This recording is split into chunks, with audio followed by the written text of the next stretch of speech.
Alongside Blair Angulo, I am Emily Proud. Welcome into the College Football Recruiting Show. We so appreciate you, those of us watching on the YouTube show live. If you would, please go ahead and hit that like button and make sure that you are subscribed to the channel. Blair, we start things off with some breaking news in the world of recruiting. The quarterback dominoes continue to fall in the 2026 class.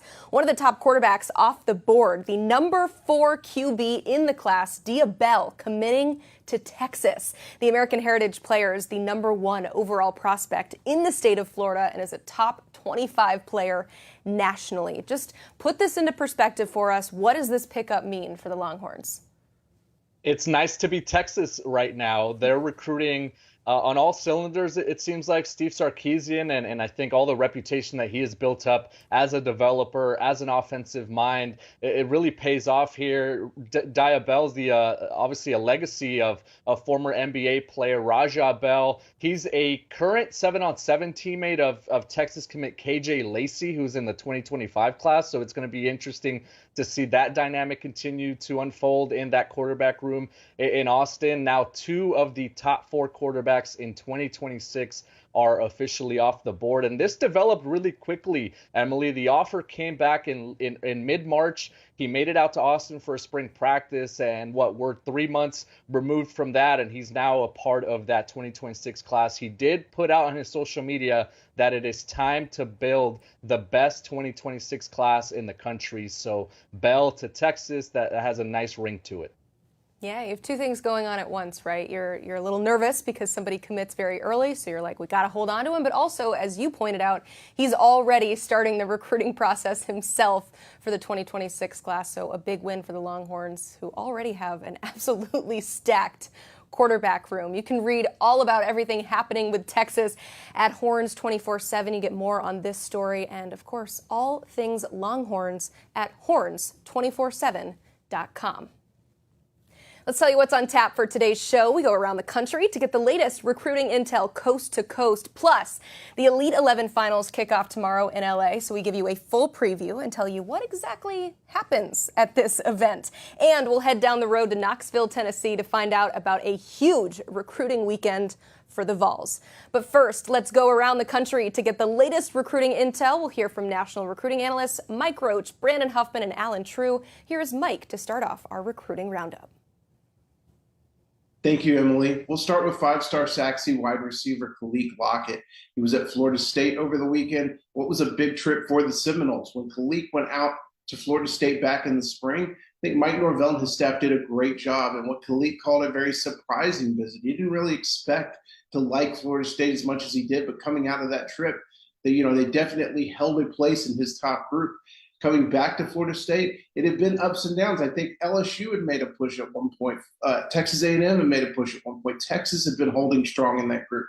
But coming out of this trip, I like where Florida State stands. I think they're in, a top 2, top 3 position for him and have a chance to close them coming down the stretch here.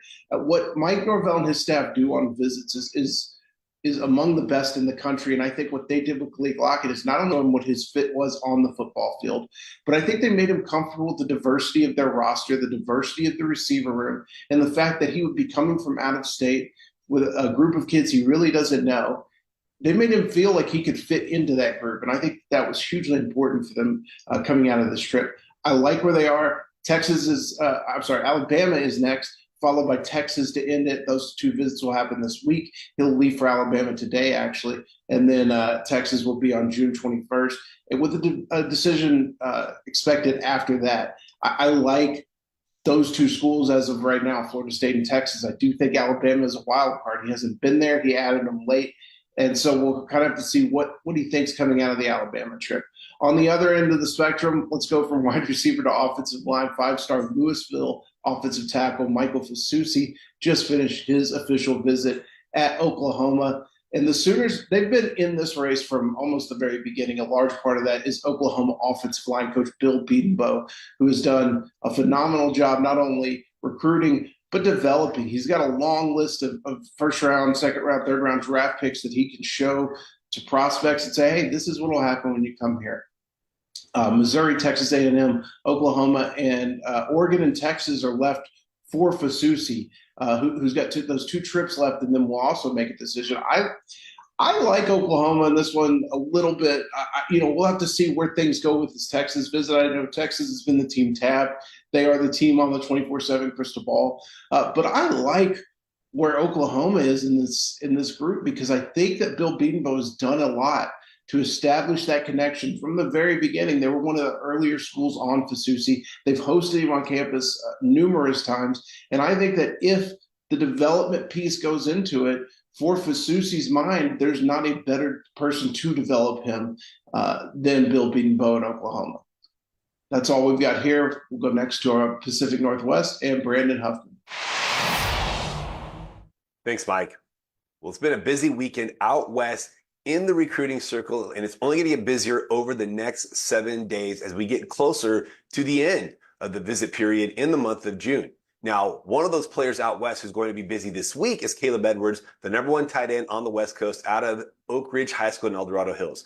He took an official visit to Auburn last week. He starts his official visit to Alabama on Monday, will take 3 days in Tuscaloosa, then he'll head to Oregon to wrap up a 6-visit trip. He's previously visited UCLA, Washington, Texas, Auburn, Alabama, and Oregon in those last 2 visits, and then a decision will come for the All-American Bowl tight end selection. Meanwhile, the official visit circuit has wrapped up for San Francisco Archbishop Reardon athlete Chris Lawson. He visited Oregon, Washington, and then this weekend he visited hometown Cal, and now a decision will be coming by the end of this week. Oregon had long been considered the favorite for Lawson, but Washington made a huge impression on him. Kevin Cummings, the receivers coach at Washington, was the first coach to offer him back at Arizona. Meanwhile, Cal is playing up the local angle, the hometown hero with Lawson. Can Oregon keep their big lead that they've had for some time? Did Washington make a nice rally to surpass their rivals to the north? Or did Cal pull off a stunner and keep them in the Bay Area? We will know by the end of this week for Chris. Now for more, let's go to Alan True. Thanks, Huff. There are several Big Ten schools that I think have a lot of momentum on the recruiting trail right now. One of them being Michigan State, who had several Midwest official visitors coming up this past weekend. Coming out of that, I like the Spartans for several of them, including in-state defensive tackle Derek Simmons. He's taken several official visits, including Cincinnati last weekend. He has Illinois coming up. And even though the Spartans jumped in a little bit later, I think they're a team that's trending up for him. He said afterwards that they are definitely one of the leaders in his recruitment. They are definitely an in-state program, so proximity factors into this decision. He also had a really, really good official with them over the weekend. This was his first chance to really spend extended time with their staff because he is a somewhat newer offer for them, and he had track and field throughout the spring, so he didn't have a chance to get out on as many unofficial visits as other prospects. So right now I don't have a crystal ball in yet, but I do like where Michigan State sits with him, and I like where the Spartans class is trending. I think by the end of this month, you'll see several more additions to that Michigan State class. Purdue also has some momentum on the recruiting trail, and they had in-state 4-star wide receiver John Anthony Hall up for his official visit. The Boilers are the second to last in his recruitment. He heads to Indiana next weekend, and then we'll try to come to a decision, he says, before the start of the season, so sometime in July or August. I still have Notre Dame as the team to beat there, but I think Purdue is making a good effort at it. They have been recruiting him for a little bit longer than the Fighting Irish have. He's built a good relationship with their staff. And so I think they're at least in the fight right now. I like Notre Dame in that recruitment, but Purdue did their part over the weekend to make it a battle. And now he heads to Indiana, where the Hoosiers will also try to make it a 3-way battle. But look for Purdue to also have several more additions in the next few weeks. I think the Boilers have done a great job during their official visit weekends. There's some big fish still in the pond for them, including 4-star edge Jaden Woods, who visited over the weekend. So watch out for Purdue and Michigan State as 2 Big Ten teams who have a chance to really add to their classes in the coming weeks. Back to you, Blair. Thanks, Alan. There was not a more important visit out west than the one that happened in Salt Lake City, Utah. Jerome Miles, 5-star wide receiver, a local player from Corner Canyon High School down in Draper, took an official visit to see the Utes. What's prominent about that is, well, he's committed to Ole Miss since April. He had been silently committed to the Utes since the fall, broke that off to head over to the Rebels on an official visit to Oxford. This was an opportunity for the Utes to make a charge and to close the gap, and they did that. He told me he loved everything he saw. He loved the message he heard from the coaching staff, and he got to hang out with his former high school quarterback, Isaac Wilson, who's a true freshman there in Salt Lake City for the Utes and is pushing for playing time as he backs up Cameron Rising. The other thing that was interesting about that is that this isn't going to be the end of the road for Jerome Miles. He's got an official visit scheduled with Texas A&M for this weekend. He will head out to Michigan at the end of July as well. So the Ole Miss Rebels have to hang on here for one of the top playmakers and one of the best pass catchers in the country. It's going to be, I think, a race to the finish line towards that early signing period in December. Moving on to the 2026 class, we mentioned earlier at the top of the show, Bell to Texas being a big one. Well, there's another quarterback in that 26 class that will be hitting the road this weekend on Tuesday. Brady Smigel, the four-star quarterback from Newbury Park, California, will be heading up to Michigan. He will be taking his entire family, and that's not an insignificant detail when it comes to recruiting and when it comes to quarterback dominoes. He's one of the top quarterbacks nationally. He has more than 30 scholarship offers.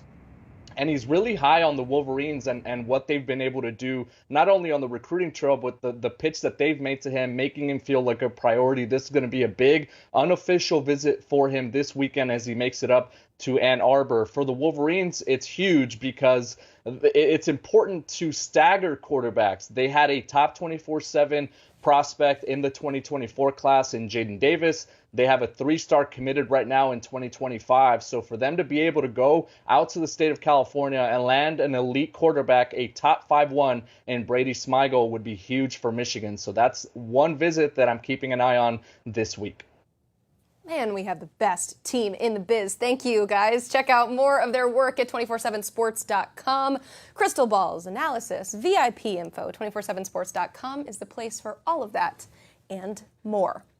Speaking of more, that's what Josh Heupel is looking to get out of his Tennessee Volunteers in his 4th season behind the wheel. But future success, of course, it starts now with recruiting.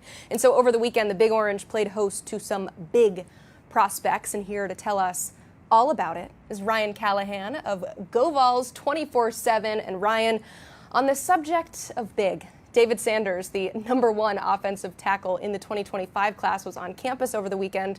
Although I think a lot of non-Tennessee fans would prefer to know how Davis-Sanders visit went. Yeah, an unfortunate typo. I'm calling it a typo here on his name card there, of course, going viral for that. And I'm going to give him the benefit of the doubt, of course, knowing that the S is just right next to the D there on the keyboard. So we're going to give them the benefit of the doubt here, Ryan. But typo or no typo, how was David Sanders' visit to Tennessee this weekend? Yeah, and interesting you point that out. David Sanders had a post on Instagram on Monday saying, it's kind of making light of that. And that's very much in line with how he handles things. He's very much a pro for anyone who's dealt with him. Really mature kid, good-natured kid. He and his family certainly know how important he is to Tennessee. So I think they were able to sort of brush that off. Hey, someone working in the recruiting office mistyped a name. But at the end of the day, he knows where he stands on Tennessee's board, and the Vols certainly reiterated that over the weekend. It was an important visit for Tennessee simply because it was the last one, but the reality is he's had a few official visits to Tennessee essentially because he's been in Knoxville 4 times now since early April, spending the whole weekend in town, just about all of those visits. And he and his family feel very comfortable there. I think Tennessee has done a really good job in his recruitment. Now it's a matter of can they win out in the end, but I think they are right at the top of his list and have been for a while, if not the team to beat, certainly one of the favorites going into his final visit to Ohio State this weekend. So Tennessee did a great job, overcame that little hiccup, I think, without any issues, and now it's a matter of can they weather the storm at Ohio State this coming weekend and win out this summer. Yeah, a very small hiccup, I might add, and obviously he was the headliner. Ryan, who were some other notable names that made it out to Rocky Top this weekend? Yeah, it was a weekend unlike any we've really ever seen before. This summer official visit window has changed things a lot in recent years, but Tennessee had 26 official visitors in town. 6 of those guys were already committed to Tennessee, but for 20 players to be uncommitted targets or players committed to other schools, it was a pretty large weekend, and some big names included 6 5-star prospects. One of those a Tennessee commitment, George McIntyre, but that means 5 5-star targets were on campus, including obviously David Sanders, but some of the 4-stars equally noteworthy. Jaden Perlotti, the Georgia linebacker commitment from Buford High School in the Atlanta area. Someone Tennessee has kind of quietly put itself in position to have a real chance to flip, and they really impressed him this weekend. I think the Vols have quietly put themselves in a position to really have a chance to win that one in the end, but he's still scheduled to visit Georgia as of right now this weekend. If he makes that trip, certainly the Bulldogs, the home state school, they're going to have a chance to sort of swing the momentum back in their direction. But Tennessee, I think, really made a move over the weekend. Charles House, defensive lineman from the Charlotte, North Carolina area, one of Tennessee's top defensive line targets. That looks like a Tennessee-Georgia battle down the stretch. He's looking to make a decision or announce a decision on Saturday. Tennessee had some ground to make up going into that visit this past weekend. Georgia and Alabama looked like the top 2 teams. Now Tennessee back at the top with Georgia after the Vols were the team to beat, I think, for a few months going into his official visits. Also Isaiah Gibson, another potential Tennessee-Georgia battle. We'll see about that, but a 5-star edge rusher USC commitment from Georgia. He was back in Knoxville this past weekend, and Tennessee also had him on campus in late April, and I think has really made a move there of late. We'll see where that one goes throughout the summer, the rest of the summer, and potentially into the season, because this might be more of a long-term play for his final decision. But Georgia and Tennessee look like 2 of the main threats to flip the USC commitment. And I think the Vols improved their chances there over the weekend. So that's one to watch, certainly going forward. And then Desan Brame, another one that's closing in on a decision, much like Charles House, the 4-star tight end from Kansas.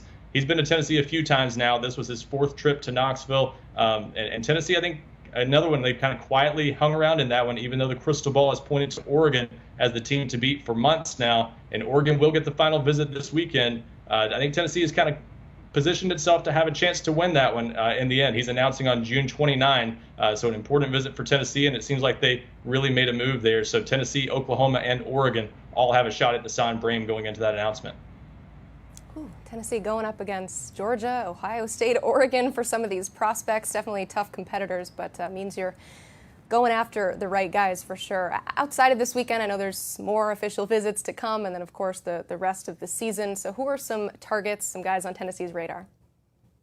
Yeah, definitely a few important visits coming up this weekend for Tennessee. We'll start with Lagonza Hayward, Shady Hayward, as a lot of people know him, 4-star safety from Georgia, a guy that Tennessee led for a few months. He's scheduled to be back in Knoxville this weekend, and that's noteworthy because, kind of like with Charles House, he's a guy Tennessee led for a few months. And then he started taking official visits, and then it was Georgia, South Carolina, and Florida. They've all kind of made a move. So can Tennessee swing the momentum back in its direction this weekend? I think there's still some optimism. There's a real chance for Tennessee to win that one in the end, but they really need to knock that one out of the park this weekend. Onis Conanbanny, another big-time defensive back target for Tennessee, 4-star corner out of South Carolina, originally from France and the UK. Really interesting player that Tennessee's now battling Florida State and North Carolina for. He was also at LSU this past weekend, so the Tigers still might be a wild card, but Tennessee, I think, led for him going into the official visits. Other teams have made moves. Can they sort of swing the momentum back in their direction for that one? One that's maybe a little bit under the radar nationally because so many people have him pegged for Georgia, but Travis Smith is one of Tennessee's top wide receiver targets out of Atlanta, and Tennessee has given itself a chance there. They're sort of the other main threat to Georgia in that recruitment, and it looks like Tennessee might have a chance there to make a move this weekend with a strong official visit to Knoxville. So that's an important visit coming up for Tennessee for sure, as he remains one of Tennessee's top wide receiver targets. And then Marion Dye, a 4-star defensive line target out of Indiana that's been one of Tennessee's top defensive priorities for quite some time. The Vols have had him on a couple visits before. He really likes Tennessee, but obviously some big competition there with Ohio State and some others still swinging heavily as well. So he's a big priority for Tennessee, a very important visit for him coming up this weekend as Tennessee looks to make a move with one of its top defensive line targets left on the board. Ryan, you're the best. Thanks so much for being here. I know you and the whole crew at GoVols247 are hard at work pulling double duty both in Knoxville and in Omaha, so be sure to check out GoVols247 for all things Tennessee. You can find out more about this past weekend, some upcoming recruiting visits, and like I said, my baseball fans out there, Tennessee 2-0 in Omaha, so head to GoVols247 for all things college baseball as well. The Elite 11 finals kick off on the West Coast tomorrow. There, future Signal callers will show off in hopes of being named MVP. Past quarterbacks at this event include the newly contracted Trevor Lawrence, the soon-to-be contracted Tua Tagovailoa, also guys you might have heard of like Bryce Young, Jalen Hurts, Tim Tebow, perhaps. So now that we've fully hyped up the event, let's bring Blair back on here. Blair, we always appreciate you because you are both a host and you put on your analyst hat. We're putting your analyst hat on here because you are headed to Elite 11. Don't have to go too far, though. Let's start with the basics. What are the Elite 11 finals? It's the premier quarterback event of the year. It happens every summer. It's been going on for decades now, and I think it's a bucket list item for a lot of these quarterbacks trying to get to the Elite 11 finals. It's a 3-day event. It's a competition, and they do a variety of drills, a variety of workouts. The first one is more of a warm-up. They have a throwing competition, a rail shot as they call it. It's kind of an end zone throw, and they eliminate them one by one as the guys keep throwing the football, and if they complete it, they stay alive. If they don't complete it the way they need to complete that throw, they get eliminated. There's a winner that night. Day 2 is usually the pro day. It's a scripted 20-throw gauntlet of sorts. It's kind of mirrors to what these quarterbacks will do when they prepare for the NFL draft in a few years. And then day 3 is a 7-on-7 as well as an accuracy challenge. And they name an Elite 11 as well as an MVP from the overall week. And it's a body of work as well. They also track junior film. They track how these quarterbacks are able to do off the field in their board talks and their chalk talks. So I think it's an evaluation tool that not only the Elite 11 but obviously the scouts are able to use as well. It's a huge moment for a lot of these quarterbacks. Yeah, you see Trevor Lawrence throwing the football there, Jalen Hurts, Tua Tagovailoa. These are not just names that I was lucky enough to pull from the archives, Blair. The list goes on and on. And if we can, I'd like to show that full screen again and read you just some quick stats on the prolific quarterbacks that have come through the Elite 11 finals. 27 of 32 NFL starters from this past season attended an Elite 11 finals or regional. Check this out. 16 of the last 17 quarterbacks to win the Heisman Trophy attended a finals or regionals.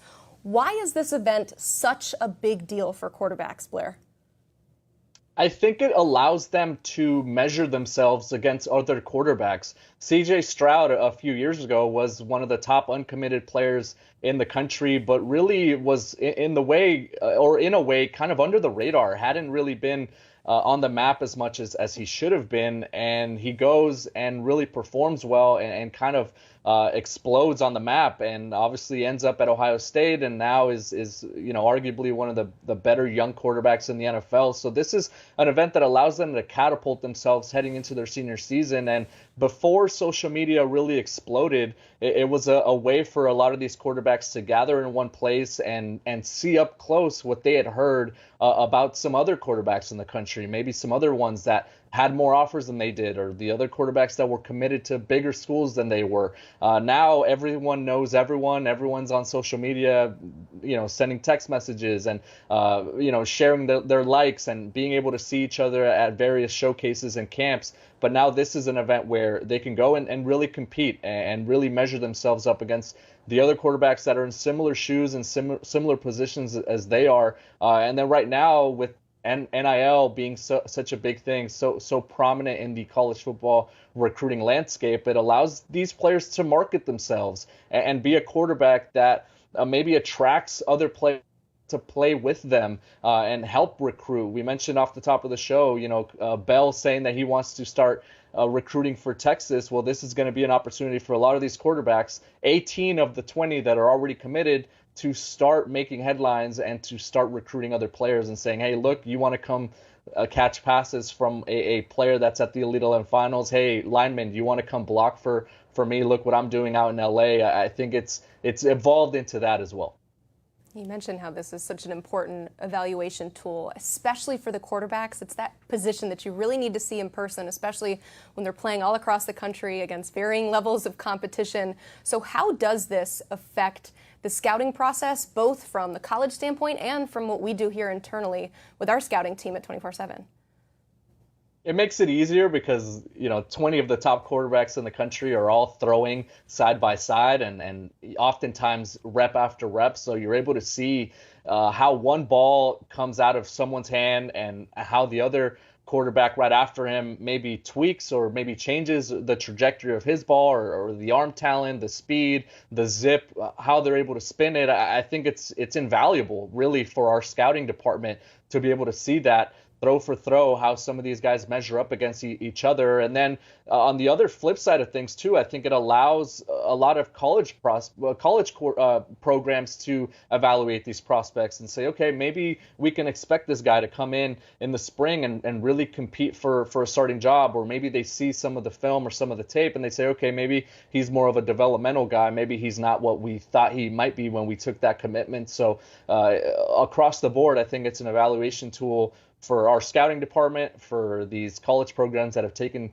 commitments, and I think it really allows these quarterbacks to differentiate themselves and really kind of stamp themselves as the best in the country.